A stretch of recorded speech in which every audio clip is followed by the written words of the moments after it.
Hi అండి, అందరికీ నమస్కారం. ఈరోజు మనం వెజ్ మామూస్ ఎలా తయారు చేసుకోవాలో చూద్దామండి.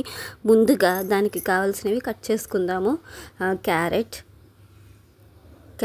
పచ్చిమిర్చి, వెల్లుల్లి, అల్లం, ఉల్లిపాయ అండ్ క్యాబేజీ. ఇవి ఇంకా ఇందులో క్యాప్సికమ్ కూడా వాడుకోవచ్చండి మనకు కావాలితే. ఇలాగ చాలా చిన్నగా కట్ చేసుకుని పక్కన పెట్టుకోవాలి. ఈలోపు మనం మిశ్రమాన్ని తయారు చేసుకుందాం. ఒక బౌల్ తీసుకుని ఒక కప్పు మైదా తీసుకుందామండి. నేను కప్పు నిండా తీసుకోవట్లో హాఫ్ కప్ అయితే తీసుకున్నాను. ఒక 5-6 మామూస్ వచ్చేలా చేస్తున్నాను అంతే. అర స్పూన్ సాల్ట్ కూడా వేసుకుంటున్నానండి. వేసుకుని అవి బాగా కలుపుకోవాలి. సో ఇలా కలిపిన తర్వాత మనం చపాతీ ముద్ద ఎలా కలుపుకుంటామో అలాగా కొంచెం వాటర్ పోసుకొని ఒక ముద్ద మిశ్రమంలాగా తయారు చేసుకోవాలండి మామూస్ మిశ్రమంకి. సో ఇలాగా వాటర్ పోసుకొని గట్టిగా కలుపుకుంటూ ఉండాలి. ఇలా కలుపుకోవడం వల్ల మనకి అది ఇలా పొడి మెత్తగా అవుతూ ఉంటుంది. సో లాస్ట్కి ఇలా కలుపుకున్న తర్వాత అందులో కొంచెం ఆయిల్ అయితే వేసుకోవాలండి. ఆయిల్ వేసుకుని ఒక 15 మినిట్స్ పక్కన పెట్టాలి. అదేం లేదు, కొంచెం నానుతుంది అంతేనండి. నాని మెత్తగా ఉంటుందని అంతే. సో ఇలా ఆయిల్ వేసుకుని ఒకసారి కలిపేసుకుని మనం పక్కన పెట్టేసుకుందాం. ఈరోజు మనం కర్రీ రెడీ చేసుకుందామండి, మామూస్ కర్రీ. సో అందులో ఒక ప్యాన్ పెట్టుకుని లైట్గా కొంచెం ఆయిల్ అయితే వేసుకున్నానండి. ఇలా వేసుకున్న తర్వాత ముందుగా మనం వెల్లుల్లి కట్ చేసుకుని వెల్లుల్లి వేసుకుని కలుపుకుందాం. అలాగే తర్వాత అల్లం కూడా వేసుకుందామండి. ఇలా అల్లం వెల్లుల్లి వేసుకున్న తర్వాత దాన్ని కలుపుకుంటాము.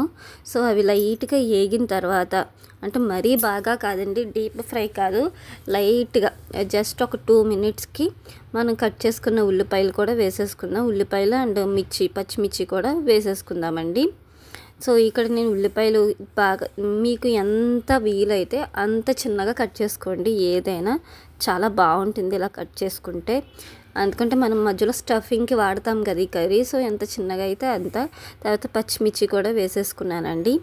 ఇలా పచ్చిమిర్చి కూడా వేసేసుకుని కలుపుకుంటూ ఉండాలి. ఇవి లైట్ బంగారపు కలర్లో వచ్చేంత వరకు డీప్ ఫ్రై చేసుకోవాలి. ఇలా కలర్ వచ్చిన తర్వాత మనం ఇది మొత్తం ఉడికేంత వరకు చేయక్కర్లేదండి.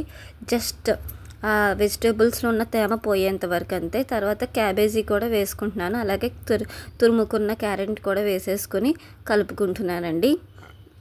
ఇలా కలుపుకుంటే వల్ల ఈ క్యాబేజ్లోని క్యారెట్లోని తేమ ఉంటుంది కదండి, ఆ తేమ అంతా పోయి మనకి పొడిగా వచ్చేంత వరకు వేయించుకోవాలి. మళ్ళీ డీప్ ఫ్రై అక్కర్లా. ఇందులో ఒక టేస్ట్కి తగ్గట్టు పెప్పర్ పౌడర్ అండి, అర స్పూన్ పెప్పర్ పౌడర్ అండ్ మళ్ళీ వీటికి తగ్గట్టు ఉప్పు, ఇంకా అర స్పూన్ ఉప్పు. ఇందాక ఉప్పు మనం మైదాలో వేసుకున్నాం కానీ ఇందులో వేసుకోలేదండి. సో దీనికి తగ్గట్టు ఉప్పు వేసుకుని మనం మళ్ళీ అవంతా కలిసేలాగా కలుపుకుందామండి. ఇలాగ మనం మీడియం ఫ్లేమ్లోనే పెట్టుకుని చేసుకుందామండి. హైలో పెడితే వెంటనే మాడిపోతాయి. సో అందుకని ఇలా కర్రీ, ఇంకా ఇందులో వెనిలా ఎసెన్స్ ఉంటే వెనిలా ఎసెన్స్ కూడా మీరు వేసుకోవచ్చండి. నా దగ్గర లేదు, సో అది ఆప్షనల్ అని మాత్రమే. అది వేసుకుంటే ఇంకొంచెం టేస్ట్ అయితే వస్తుంది అంతేనండి. ఇలా కర్రీ అయిపోయింది, ఇంకా కట్ చేసి పక్కన పెట్టేద్దాం. తర్వాత మనం పూరీలు చేసుకోవాలి కదండి మామూస్ మిశ్రమానికి. ఆ పిండిని అప్పడాడ దాంట్లో పెట్టుకుని ఇలా చిన్న పూరీ టైప్లో చేసుకుందామండి. ఇలా చేసుకుని లెంత్ కూడా మీకు చూపించాను కదండి. అలా చేసుకున్న తర్వాత మనం చేసుకున్న కర్రీ ఉంది కదండి, ఆ కర్రీని స్పూన్తో ఇందులో వేసుకుందామండి. సో ఇలా వేసుకున్న తర్వాత మనకి ఏ షేప్ కావాలితే ఆ షేప్లో అయితే మనం మౌల్డ్ చేసుకోవచ్చండి. సో ఇదే షేప్లో ఉండాలని ఏం లేదండి. సో మామూస్ షేప్ అయితే మీకు ఎలా చూపిస్తున్నాను చూడండి. అలాగా కుర్చీలు పెట్టుకుని పైకి ఇలా మెలికి తిప్పాలండి. సో ఇదిగోండి, ఇలా తిప్పి ఇలా మామూస్ని అయితే రెడీ చేసుకోవాలి. సో మిగిలిన మామూస్ని కూడా రెడీ చేసుకున్నాను. నాకైతే ఇక్కడ 7 మామూస్ అయితే అయినాయండి. వీటిని ఉడకపెట్టాలి కదా. సో ఇది ఎలా తయారు చేసుకోవాలో చూద్దాం. ముందుగా ఒక బెజ్జాల గిన్నె, చిల్లులు బొట్టు ఉంటుంది కదండి, అది తీసుకుని అందులో కొంచెం ఆయిల్ వేసుకుని ఆయిల్ అంతా దానికి పట్టించాలండి. ఇన్ కేస్ మీకు చిల్లులు బుట్ట లేకపోతే చిల్లులు ప్లేట్ కూడా ఉంటుందండి. సో దాంట్లో అయినా చేసుకోవచ్చు. నా దగ్గర ప్లేట్ లేక నేను బుట్టలోనే పెట్టుకుంటున్నాను. సో ఇలాగా ఆయిల్ అంతా బుట్టకి అప్లై చేసుకోవాలండి.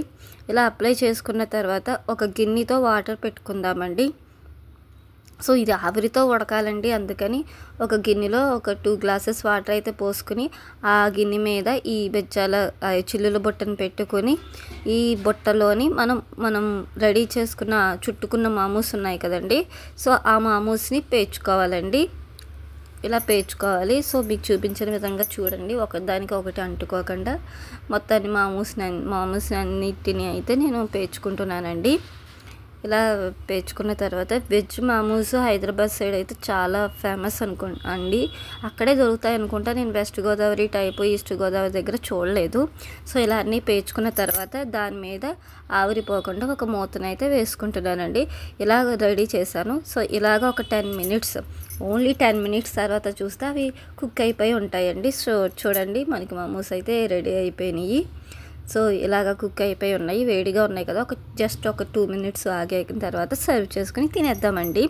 సో ఇదిగోండి, మోమోస్ అయితే రెడీ అయిపోయినాయి. మోమోస్కి టమాటా కెచప్ తోటి, టమాటా సూప్ తోటి, సాస్ తోటి మనం తింటే సూపర్ ఉంటుందండి. సో నా ఛానల్ని ఇంకా సబ్స్క్రైబ్ చేయకపోతే ప్లీజ్ సబ్స్క్రైబ్ అండి. ఇలాంటి మరిన్ని కొత్త వీడియోలు మీ వరకు వస్తాయండి. Thank you so much. Bye.